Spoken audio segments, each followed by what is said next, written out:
Nakauwi na ng bansa si Pangulong Benigno Aquino III galing sa kanyang 4 na araw na state visit sa Japan mula sa NAIA Terminal 2. Ito ang balita ni Nel Maribuhok live.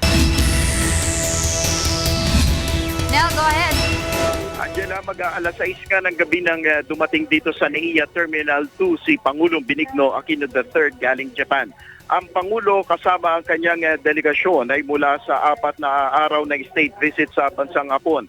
Sa arrival speech ng Pangulo, iniulat niya na personal niyang pinasalamatan di lamang si Emperor Akihito at Prime Minister Shinzo Abe kundi ang mga business group na tumutulong sa Pilipinas tuwing may kalamidad. Sa kanya namang ginawang talumpati sa national diet ayon sa Pangulo, ipinahayag niya ang isyu ng seguridad sa riyon at lalo pang pagpapaigting sa sektor ng kalakalan ng dalawang bansa. Iniulat rin ng Pangulo na may 11 kumpanya na ang nagpahayag ng intensyon na mamuhunan sa bansa. Nangangahulugan niya ito ng paglikha ng mahigit 30,000 na trabaho sa bansa. Ayon pa sa Pangulo, may ilan ring mga kumpanya ang nagpahayag na ibig nilang gawing sentro ng pamumuhunan ng Pilipinas. Ilang kasunduan rin ang nilagdaan sa pagitan ng Pilipinas at Japan, partikular sa sektor ng lusugan at kalakalan.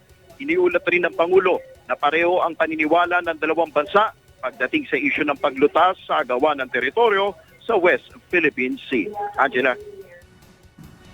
Maraming salamat, Nel Maribuhok, live na nag-ulat mula sa NAIA Terminal 2.